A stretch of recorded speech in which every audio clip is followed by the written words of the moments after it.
Hey guys, welcome to group chat. Let's go. Let's go. It's me and Anand today. D's out. D's traveling. We got it covered. We got a lot to talk about. It feels a little bit like 2020 today, Anand. Yeah, we wanted to revisit the good old days. Hits. Now that's what you call music 2020 edition. We have big Trump and Kanye West topics. I don't know what else to say. It feels like 2020. They're back with their greatest hits, back to their old shenanigans, stealing headlines. One thing you can count on is whenever they decide to pop in, they'll take over the news for the day. So we're going to talk about them. We're going to talk about some business stuff, some interesting stuff happening over at Microsoft, Walmart making some business moves that are really interesting. We have Coinbase earnings. Of course, we're going to talk about that. We got a GOAT that is retiring or not retiring, evolving. Yep. So we're going to talk about the GOAT and a lot of other things. We got a good episode today. You ready? Great episode. Let's go. Let's do it. Cash. Ladies and gentlemen, group chat. Cash. It's $1 trillion. Hot. All right. I just want to make an announcement. Ari check-in. So as we announced, Ari got out of a very long relationship. We talked about it on last week's episode. We gave him some advice, and the update is he has decided he's unfollowing the We're Not Really Strangers page because he can't stand the sight of love. It's just too much love. Isn't this the time to lean into We're Not Really Strangers? Well, it depends on what phase. Some weeks we're heavy on like breakup loneliness content, but right now we're in a strong in love phase, and it's not good for a guy like Ari. Yeah. You seem pretty upbeat. Just trying to bring my A game to work, Okay. Let me tell you this, Ari. 5 posts ago, it says, you deserve someone who wants to figure it out with you. That's what you deserve, Ari. Thank you. And you got to get out there and find it, probably at Bootsy Bellows. Yeah, go to the bungalow. Yeah, there's a lot of people who want to figure it out there. And the Whaler. That's where people your age go, right? That's what I hear from like Javier. Javier like lives in those venues. Yeah. I think you're going to have the most memorable 2 years of your life starting now. This is where it all happens. Then you're going to find a nice, another young lady, and you're going to sail off into the sunset, but you're going to be like, man, those times with the boys down at the Whaler. Okay, let's see what happens. The weekends are for the boys. The weekends were for the boys. I miss the Whaler.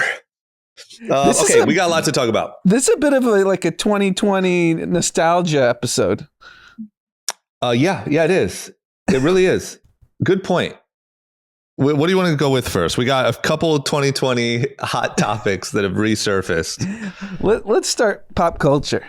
Pop culture. Kanye West. Yep. Back and more toxic than ever.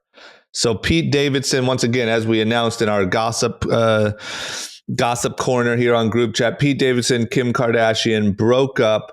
Anand and I'm going to go full on board with Anand. We're not totally buying it, just for the record. Pete Davidson does have a new movie coming out. It seems a little too Kris Jenner-y for us. But assuming it's true, they just broke up. It's all over the news. We haven't heard from Kanye for a long time on Instagram. Like Kanye went on that kind of outburst Instagram run like 6 months ago or whatever. We haven't heard from him, and he is just waiting right on the sidelines. He just popped in right away with a fake New York Times. Was it New York Times? New York Times newspaper cover that said Pete Davidson dead at the age of 28. And then below it in the subtext, it said Kid Cudi, something like afraid to perform at the funeral, afraid of bottle throwers, referencing his Rolling Loud incident. So, I mean, just dagger. So what's the motivation behind that?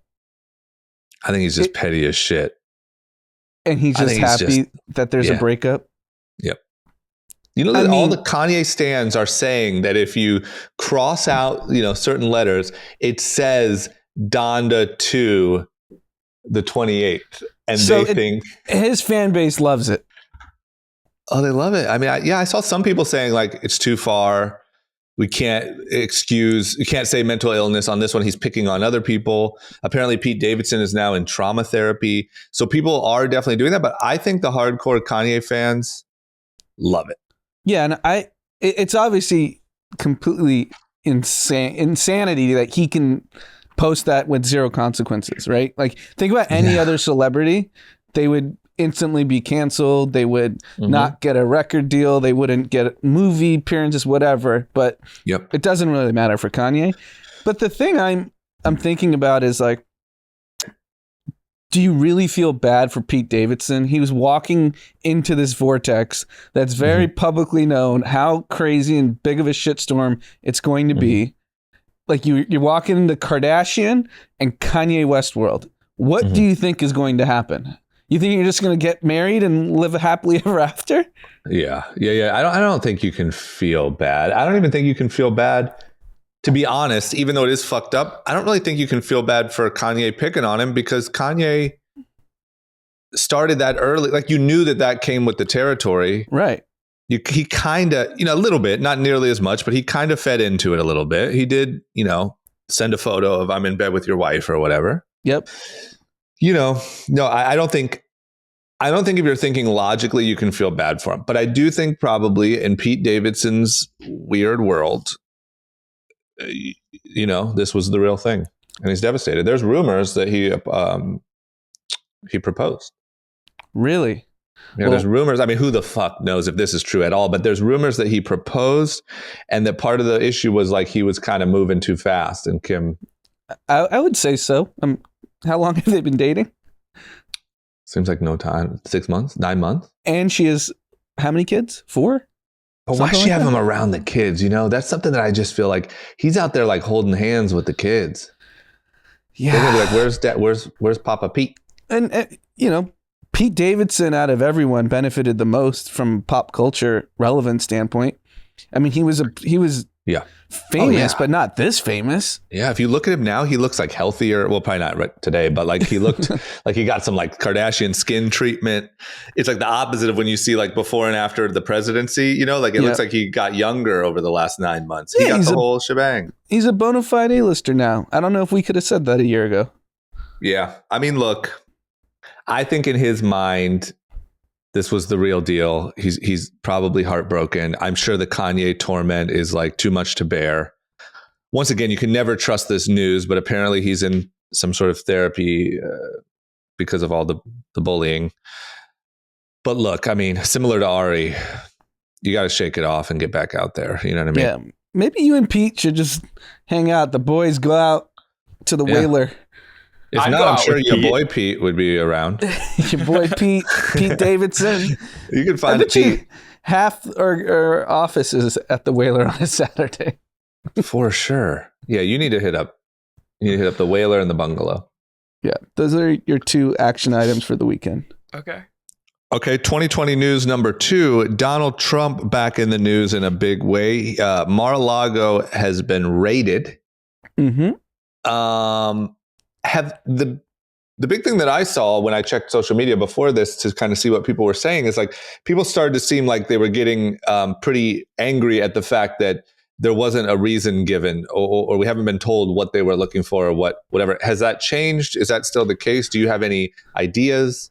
So as of 2/15, they haven't released the actual warrant or exactly what they were looking for.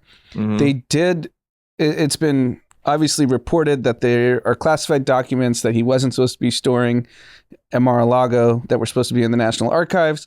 So that's pretty much all we have right now. But if you want to look at facts, I mean, first of all, I turned on Fox News immediately. Oh, what's going on over there? Oh my God. So before we get into Fox News land, the facts are the FBI and the Department of Justice coordinated to have this raid. Yeah. So the FBI director was appointed by Donald Trump. Yeah. So he's clearly had a healthy relationship at some point with Donald Trump. Yeah. And the attorney general, which is a Biden appointee. So you know, I don't know. Let's see what happens. But it instantly became political, obviously, because what else isn't? Are they really sending 100 FBI agents for like documents that he wasn't supposed to take home? Yeah, that's the thing. We don't know the full story. And maybe it comes out later this evening. Maybe it comes out later this week. But Fox News, it was just complete comedy. Because you tweeted about it, right? Yeah, it was insane. There's no even reporting of the news. All it was the Biden administration is going after a political opponent that he's going to run against in 2024.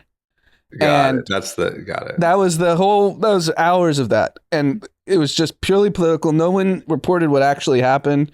No one reported how the process of a raid gets approved. Like none of that. It was just purely like, this is political. They're going after political opponent. Then instantly Donald Trump sent out email to his email list, fundraising. So he took advantage of it immediately. Yeah, he's smart. And, you know, time will tell, but like, I hope they have something. Like, you can't do this and come up with snake eyes. Yeah. Right? Yeah. And then it purely becomes political theater. And that was what Trump ran on, that there's this deep state and they want to control us and I'm your answer to all of that. So for the purposes of the sanity of the country, let's hope they have something. Yeah, you're right. I didn't even think about the fact that if they don't, it's probably going to be the best thing for him in 2024. Right. Yeah, and DeSantis came out actually in support of Trump, that he said this is political.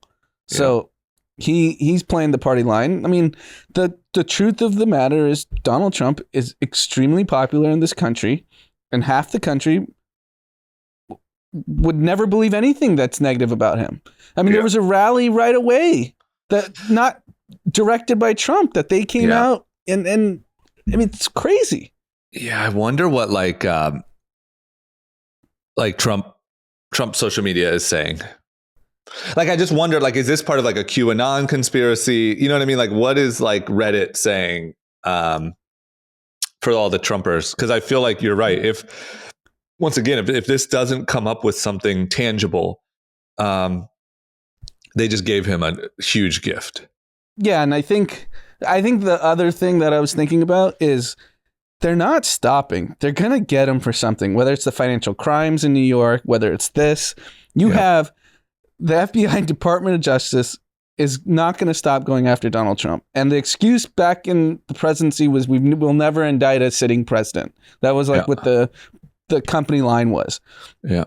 And I think he's in real shit. And, you know, it's been rumored that the Republican National Committee is going to say, you know, if you want us to keep funding your lawsuits, step away. It's time for DeSantis.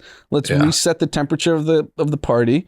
He's just so popular that like, unless he disappears from the political realm, it's going to be a thorn in the Republican Party.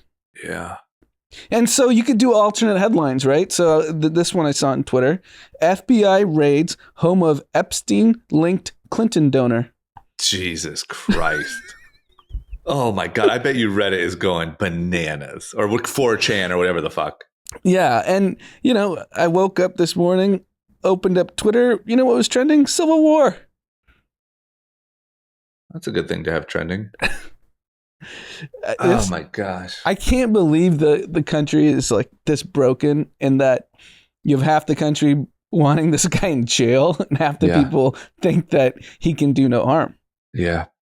I also saw, there's another thing I skimmed and I don't know if it'll ever come to life, but I saw something that, like another Trump tax return thing, like that they approved sending his tax returns to Congress or whatever. Yeah, that came on the news ticker this afternoon too. So all right, well, we'll see. Trump's not going anywhere. Like, we're going to hear about investigations and financial crimes that are being investigated, and like, what is he doing with these documents? I mean, I don't. It has to be serious, right? Do you think the Department of Justice and FBI are this stupid? I just don't. I mean, I don't know anything at this point, because I think like of the stuff that I've heard happening, but it seems like to make that much of a show over something so small seems silly. And I just got to say, if the Democrats don't realize that doing all this and not charging him for anything is just helping him more, then they still haven't learned after 6 years. Yeah, you would think the FBI wouldn't, sign off on this unless they had something, because it brings into question the entire agency if this is nothing.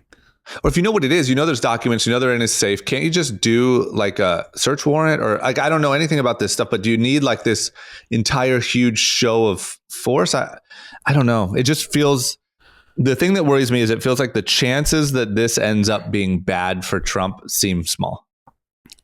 I mean, there was a news report that he's looking for a criminal attorney in conjunction with this raid today. Oh my gosh. And it's so exciting. I don't know exactly how but I've seen people say on Twitter, like journalists, like, what they are looking for. They had to present you a warrant. Yeah. So come out and say it if it's nothing. Yeah. Do you think that like the Trump people that are left that think he's just being targeted and blah, blah, blah, like, is there anything he could do to lose them at this point? No. I think it's similar to Kanye, right? Yeah. 2020, the year the country broke. Oh man, we're back. We got a greatest hits album today.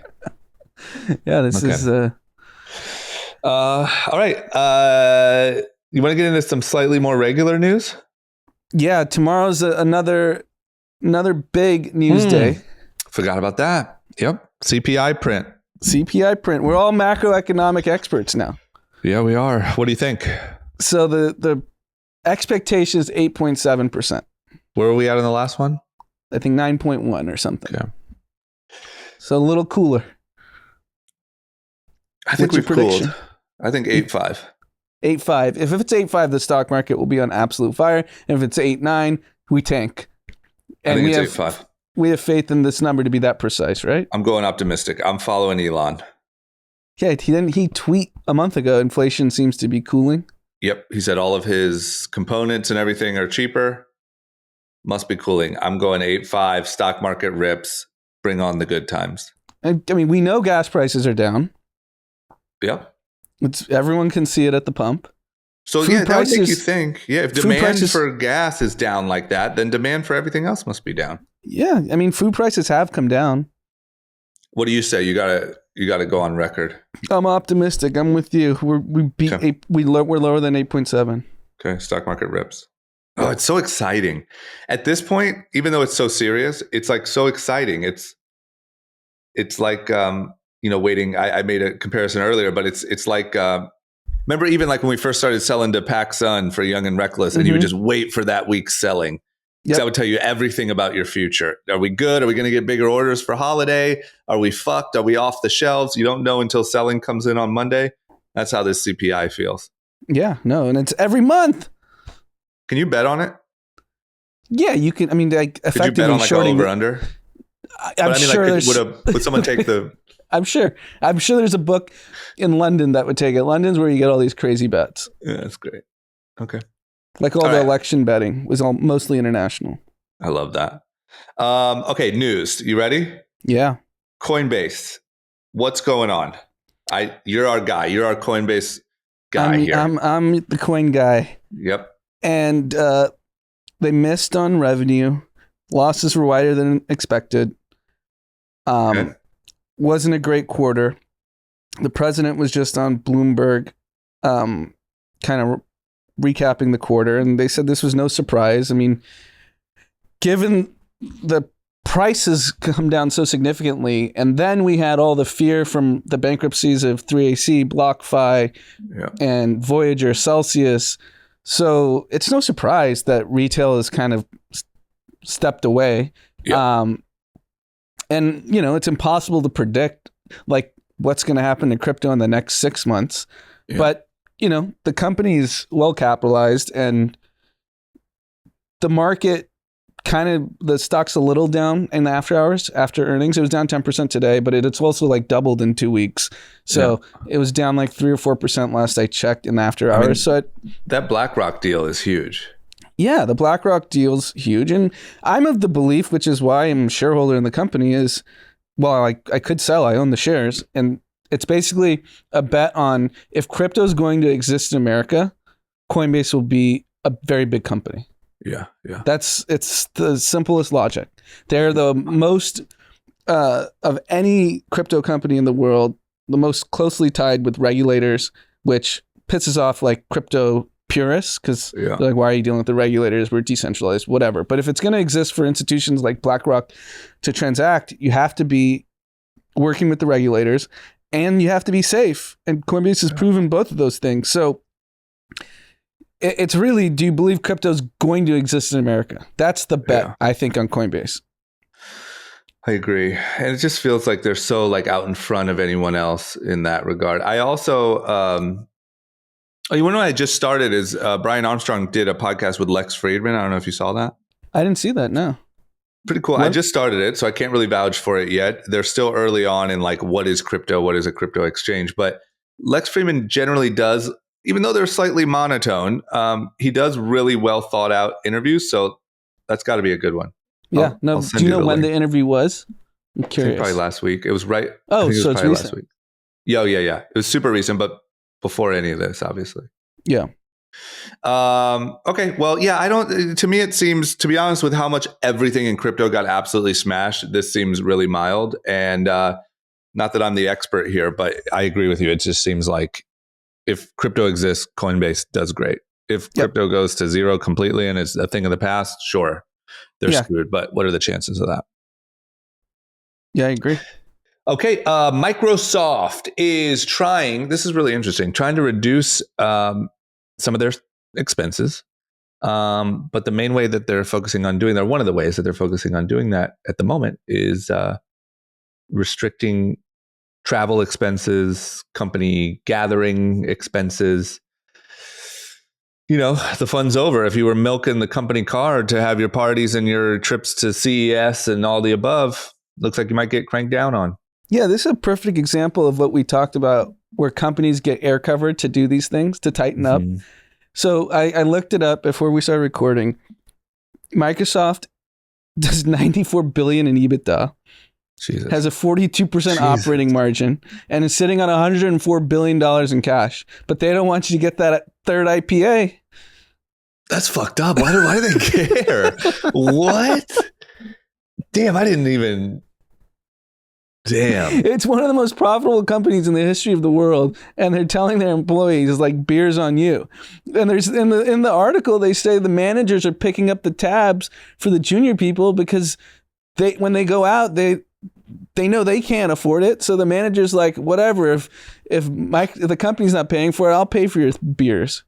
Okay, so if you're in there in Microsoft, what is this actually? Is it just to look like is it like a discipline? Is it a culture thing of being more frugal? What is it? Yeah, I think it's just a message like, hey, wasteful spending. And then they become more conservative in like business decisions because it's a well-oiled machine, right? Like they're probably like, let's tighten it up. But I think you're going to see this from all the companies because you have the cover, inflation, recession, all the buzzwords. Yeah. That's true. Yeah. This is why I could never be CEO of a company like this. You give me $100 billion in EBITDA, you fucking do whatever you want, literally. You'd have like interns fucking renting out Delilah for the night. It's so crazy. But I mean, it's a message to smaller companies. Like if Microsoft's doing it and you haven't looked at your own company, you probably should start. That's a fact. And that's even the air cover strategy is a really good, like if I could give advice to any small businesses, it's like, even if maybe you go through your books and you're like, yeah, I think we'll be fine. Even if the economy's tough for the next couple of years, take the opportunity to just tighten up. Like there's hardly any business that every dollar spent is truly for a good cause. Even if your version of this is you do happy hours with the employees on, like whatever it is, but like this is an opportunity to like a reminder, no one will fault you for it. Like take the moment to tighten up while you have it. Because if you did this a year ago, you just seem like a dick. Right. It doesn't go over well. You have employees angry on online. Now this is your chance. Yeah, and I think they're also taking advantage. Big tech, they're hiring freezes across the board for the most part. Yeah. Growth tech is just firing people. Yeah. So we have nowhere else to go. You're like, even if you're angry that your happy hour is not paid for by the company, or you don't get that extra conference to travel to dick around for a week in Vegas. Look at chips. Yeah. Yep. You have nowhere to go. It's a good time. Good time to do that. I mean, not a good time in general, but good time to clean house. Okay. Next up, Walmart is looking at getting into the streaming business. Am I reading this right? Yeah. So Walmart has a subscription business, $12.95 per month, and to compete with Amazon Prime. And I guess they're trying like to their version of Amazon Prime perks, shipping. Yeah, like that. Pretty much. And they're trying to make it more compelling of why you want to be a member. And they're considering a bundle with Paramount, Disney Plus, and Comcast. So it's really interesting because apparently the Walmart subscription today you get a free Spotify subscription. What would you get on would it be Walmart branded? I think they're just giving a perk. So, I mean, I don't know. If you're a family that's deciding between Amazon Prime and Walmart, is the streaming bundle going to push you one way or the other? You would think no. I mean, Amazon Prime is just so good. Those guys are about to have fucking NFL football. It's just, I don't know. But I mean, I get it. I guess if you're looking at it, how do you acquire customers? It's like if you see that everyone is spending their time on social media and just binging content, I don't really know what other perks there are to offer. Right. You know what I'm saying? Like, where do you go? It feels shitty to have to kind of chase Amazon this far behind, but I don't know what I would do, even if you had all the money in the world, but your goal is you need to incentivize people to sign up for your service. So you have to give them what they want. You can't give them Instagram. You can't give them TikTok. This is all you can do, I feel like. Yeah, it's weird. I don't know. I don't think a customer is going to be compelled over a Disney Plus Paramount bundle. I want a Walmart streaming platform that's just all, just Walmart, the Walmart of content. And then speaking of the Walmart family, one of the Waltons just completed the largest sports purchase in American history, Denver Broncos for $4.5 billion. Wow. He's not worried about a streaming bundle. Wow. Good for them. That's America. That is America. Oh my God. The Denver Broncos, we talked about this, but the Denver Broncos is I feel like it's rare that teams like that go up for sale. Yeah. Like marquee teams, Sure. Yeah. Good for them. Good for the Waltons. Okay, this is in your world as well. The listener may or may not know, you are a very athletic guy. You talk a lot about basketball, but you don't talk about your real gift, which is tennis. And the world of tennis is getting some news today. Serena Williams is, I'm going to butcher this. She's not retiring. She is evolving to future things or something along those lines. So this is her last tournament after the U.S. Open, which is coming up this month. She says she's no longer playing tennis and doesn't want to call it a retirement, wants to call it an evolution. And then she had some quotes that I'm curious if you want to react to. She was basically effectively saying since I'm a woman, I have to, if I want to expand my family, that means I have to sit out a year for tennis, right? And that's not realistic at this age to then come back and train. And she's like, if I didn't have those burdens, maybe I'd be like Tom Brady and just keep playing and playing and playing. I mean, I get it. I get how you could maybe look at Tom Brady and be like, well, that's not fair. He gets to just, he's a guy, so he just gets to keep playing. But I guess no, I agree. Hey, she had it's good. She's the greatest of all time, undoubtedly. Yeah. So, and some say the greatest winner of all time. Had a great career. Yeah. Amazing. Made shitloads of money. and just brought like style to the, like she was crip walking on the course, and like I was just watching some of the videos. Obviously today everyone's posting a lot, but obviously she, beyond even that, she broke so many barriers for future generations. And I mean, this feels all positive to me. I'm not as tuned in on tennis to know like, oh, could she keep dominating for a bunch of years? Does it seem like the right time for her to retire, like skill set wise? I know that it seems like the new tennis stars are like younger and younger. Like it feels like she's playing like 16-year-olds. Yeah. So it seems to me like a perfect situation. So tennis, at least on the men's side, it's super interesting because there's only 3 guys that win Grand Slams for the most part. And like, I think it's like 98.7% of the last 20 years have been Rafael Nadal, Federer, and Novak Djokovic. And they're all in their late 30s. Novak's a little younger. And I think it's a mental thing. They're obviously the greatest, those 3. But I don't think the young guys who should be faster, they should be in better shape, like the 23 and 24-year-olds, and they can't beat them. It has to be mental. So you're saying that those guys are just so much stronger mentally? Yeah, I mean, they also physically still have it, but it's unfathomable that no one can beat these guys in this long at the tail end of their career. Yeah. I mean, that is fascinating because it happens time and time again in sports. Like you get to that kind of outer layer of age, and there's some 16-year-old that's just faster. Yeah, even in Wimbledon, this was so crazy. In the quarters, the match Nadal played injured, he had a torn abdomen during the match, and he won in 5 sets. Is the new generation just too soft? I mean, you can't beat a guy with a torn abdomen. And it got to the point, like the reports came out later, Nadal's team was so mad he didn't retire because they were like, there's going to be permanent damage if you are playing with a torn abdomen. Yeah. And he still won. Yeah, that's fascinating. What if like LeBron just ends up playing for like 10 more years because like the new generation just can't? He might have to because Bryce might be it.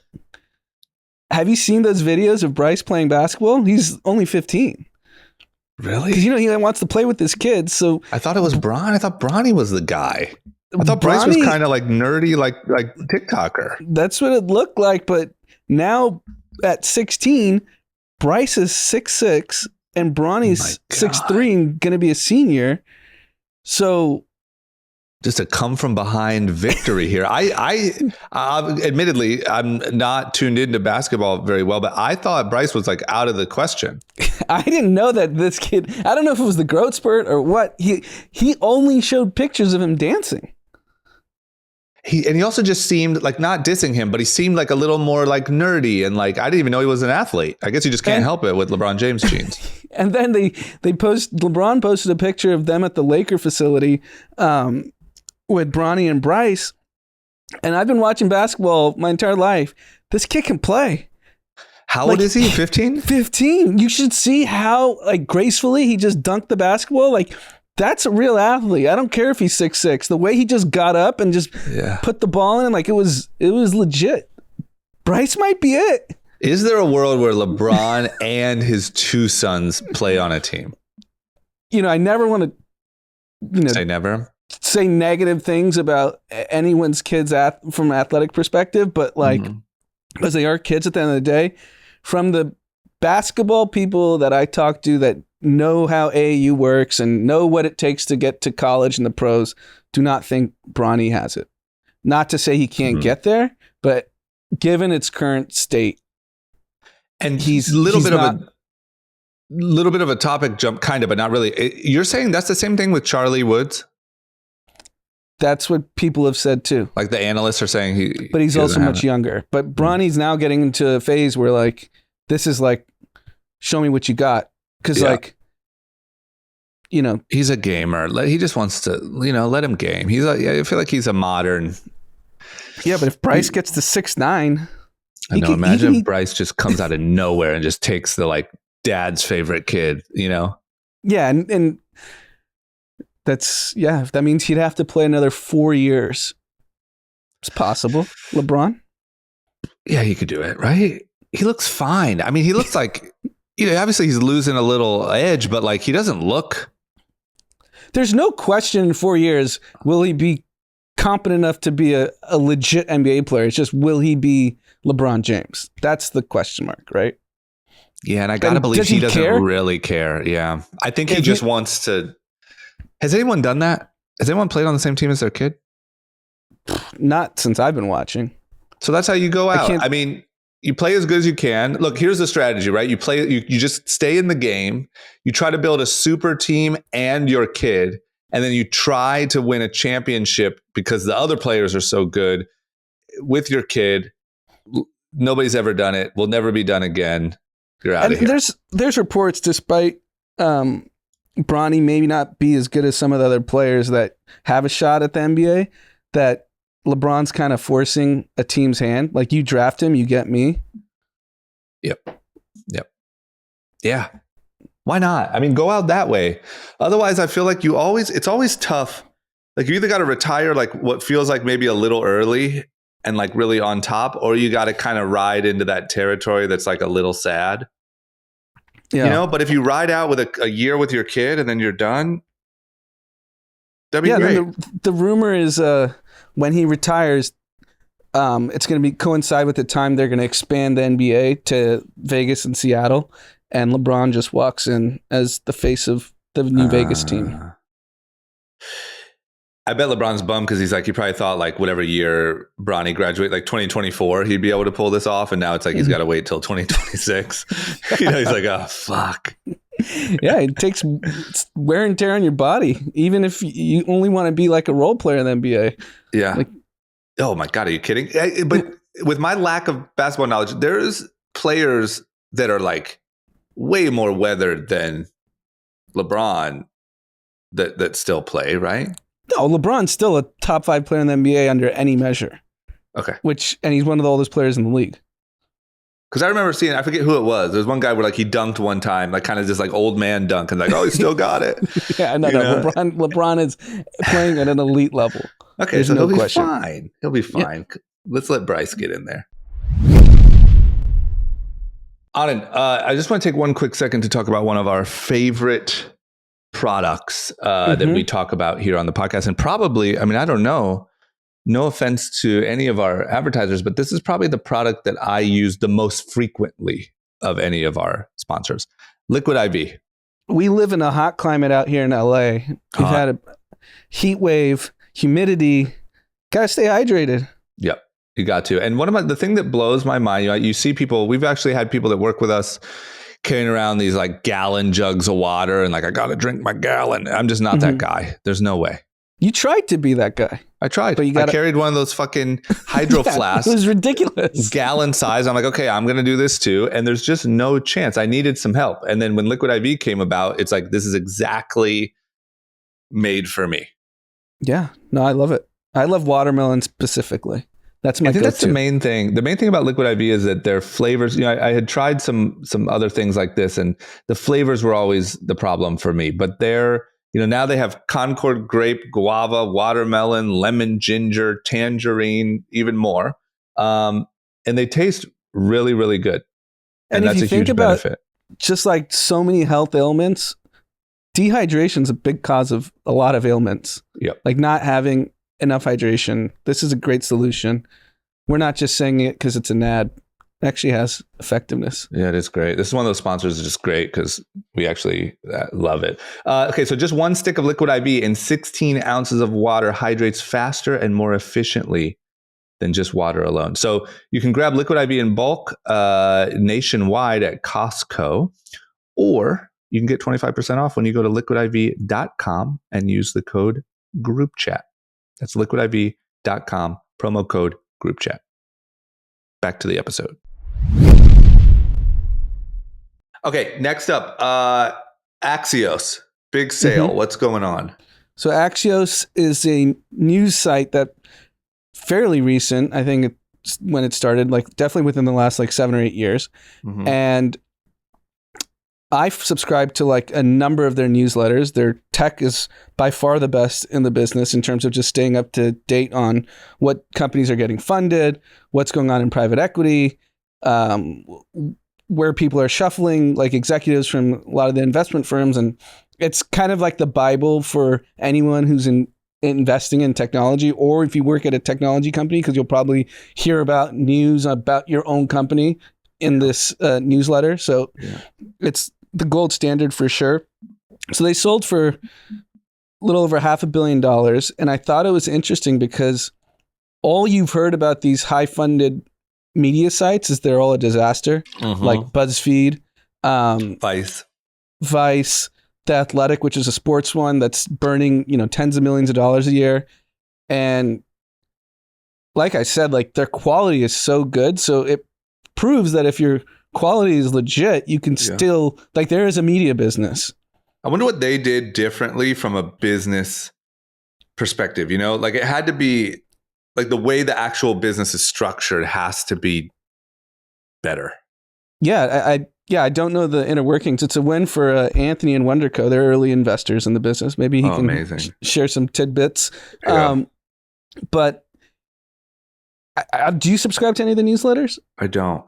So it's such an easy way. So I subscribe to their political one, which is why the reason I subscribe to it, it's only facts and there's no like opinion tint, right? So like if you want to understand what happened with Trump and the raid, you have a list of facts and then there's always quotes from the right, quotes from the left. What are they saying? And then what's the bottom line? So even if you're in a jam and you're like in a rush and you can't read everything, you can just go to the bottom line and it like recaps it.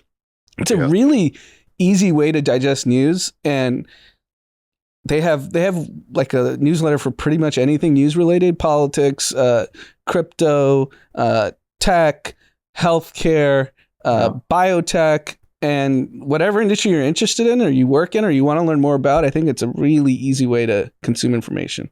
That's awesome. Yeah, I'd be so curious to know what the difference was.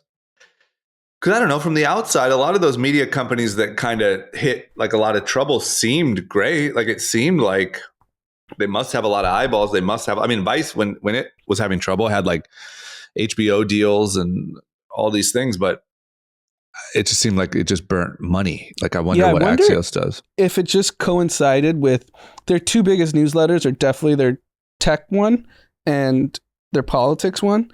Yeah. What has blown up in the last 3 years? Tech and politics. What do people care about every single day? That's true. What's going on in technology? What's going on in politics? Do they have a crypto newsletter? Yeah, I'm pretty sure they do. Yeah. Okay. Well, props to them and congrats to Anthony. Mm-hmm. Okay, last but not least, some juicy stuff. A former Twitter employee has been convicted of spying for Saudi Arabia. Yeah, we talked about this a few years ago that this Twitter employee was on trial for this. So it's the same person. It's the same person. So this person was on the payroll of the kingdom, Saudi Arabia, and giving information of dissidents in the country of their tweets, where they're tweeting from, because you get all that information as an employee, and was giving it to Saudi Arabia. So what my takeaway is how much of this is going on in every big tech company, like Facebook, Instagram. Or how about the fact that fucking TikTok, you cut out the middleman. I applaud TikTok. They're doing it openly in front of our face. It is wild. Think about when you read the story. Think about if you read the story, Twitter employee convicted of spying for China. Just imagine you change that one thing. And you're like, oh my God, that's scary. He's giving them all the information. That is just TikTok. Yes, that is the entirety of TikTok. And nobody cares. And you're right. It's right out in the open. Joe Rogan the other day, I think we might have talked about this, was on all the news outlets because he read the Twitter terms and conditions, and it's TikTok terms and conditions. That's what I meant. Sorry, TikTok. Yeah. And you know what I don't understand is why, like, it's famous in the Uber story that Tim Cook and Apple started putting a lot of pressure on Uber because of how flagrant their terms of service were and what they were doing. Now, of course, they also hid things in the code and they did all that, but they were also just kind of pressing them for compliance. But I wonder why Apple, is this because Apple is just so reliant on China that they let China get away with having such an intrusive app in their app store? I mean, they're the company of privacy. All of their things are All They're their the billboards company are of privacy when it's convenient. Got it. So that's the problem. When your biggest competitors have made all their money by having data, what's the easiest thing to do? Yeah. Claim, this moral high ground, but you have TikTok in your app store. Right. I mean, it is that, right? I mean, Yeah, I'm not missing that's it. anything. No, I think it's pretty blatant. In the next 2 years, does TikTok get banned? No, it's so like the last of everyone's concerns right now. We're concerned about a civil war according to Twitter trending. Well, I don't think TikTok's making that any better. Like TikTok may be the biggest Catalyst. contributor of it. Yeah. But Yeah. It's no, just, yeah.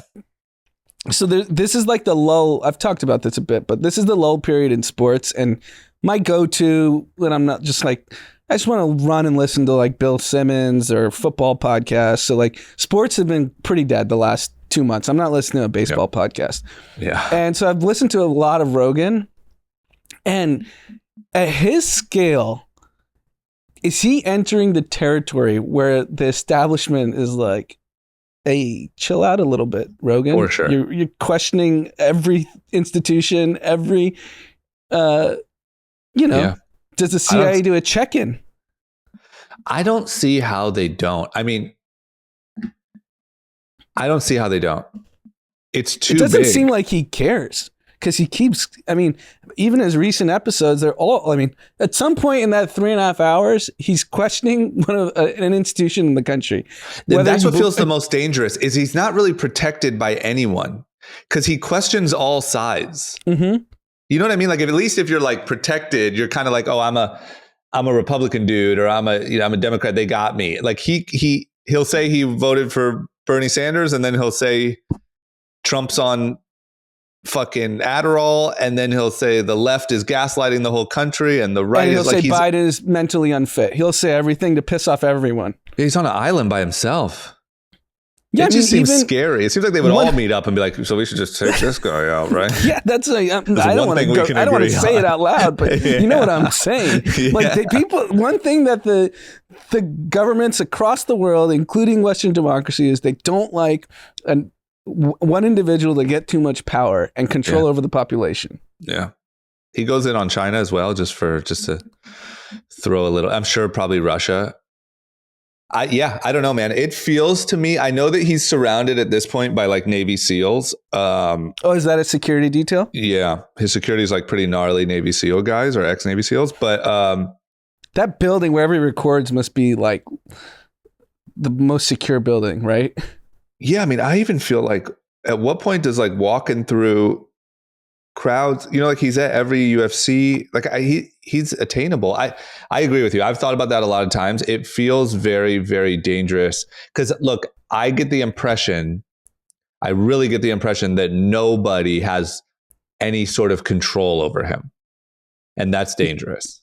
Right, exactly. I mean, he even said one of the recent podcasts, part of my language, where he says, you think I'm a conservative, you can suck my dick. So he's pissing off them too. Yes. Yeah. Yeah. It feels dangerous. I don't know. We'll see. How you been feeling about like relisting? Like it's pretty good. Yeah, I love it. Yeah, I definitely go great. through phases where I'm like, oh, it's kind of annoying or kind of whatever. Like So like certain the topics. latest one, there was like UFOs in the title, so I didn't even bother. Yeah. But like I listened to like some random comic that I've never heard of and learned something. Yeah. It's good. He's really good at it. And I hate how people think it's a red pill because he says he's very pro gay marriage. Yeah. He is pro gun. So if you're a liberal that's anti guns, then you just have to stomach he's going to be saying pro gun stuff. But Yeah. He's also He very has a like lot of climate change is yeah, real. climate change. He's big on we have to clean up things. Big on nuclear energy being the solution because we can reduce fossil fuels. Yeah. Yeah. Yeah, it's really interesting. He's too powerful. I wonder what I think. happens when, because I think, isn't there, I believe the Spotify deal is there's like a term on, it's like a 5-year deal or 3-year deal. I just wonder what happens after, he's not slowing down in any way. I think even some people, it seemed like maybe when he moved to Austin, it would become kind of obscure, like whatever. But like, to me, his next deal should be $1 billion. Yeah, it absolutely should. Because he's getting guests because they're all in person. Yeah. He's getting guests to fly to Austin. Even during COVID, he was getting guests to fly into Austin. Yeah. I think a lot of people he flies there. Just gives them a plane. Yeah. And he's like building a comedy club there, his own, so that like the comedians come there. You come to, I don't know. I feel like it's probably a whole operation, but I feel like hopefully he has incredible security. Because even he was telling the story about when he got COVID. He's like, I did a show in Florida. And he's like, the way the stage was set up, I had to walk through the crowd. I'm shaking hands. And I was like, you're just out there like that, Joe? And you're saying all this shit. Yeah. It feels sketchy, man. I don't know. I mean, if they took out JFK. It feels like that, right? Because wasn't that kind of the JFK? I mean, the conspiracy theory. That's the conspiracy theory, yeah. Is, he just wouldn't go with the flow. Yeah, he was questioning the CIA is what the conspiracy theory was. Okay. All right. Well, good luck, and I hope everything stays safe. Yep. All right, that's all we got. Thank you guys for listening. We got a shout out. Oh, we got a shout out, Ari. What do we got? Shout out to Ari. Shout out to Rachel. I miss you. It's Jackie Martinez's birthday. She's part of the group chat crew. Oh, Jackie Martinez. She's day one. Yeah. Day one group chat. Runs the Discord. She puts in all the time code notes for us. Handles a lot. Big part of the team. She's a star. Happy birthday, Jackie. And shout out to Ollie Fakari, one of our best friends. His birthday was yesterday. Ollie! Man, he's an avid listener. He always gives good feedback. Yeah, I love Ollie. Happy birthday, Ollie. I post this Instagram. He's the most positive person I know. He is. He absolutely is. Happy birthday, Ollie. Okay, that is all we got. We will see you on Thursday. Thank you for listening. Peace.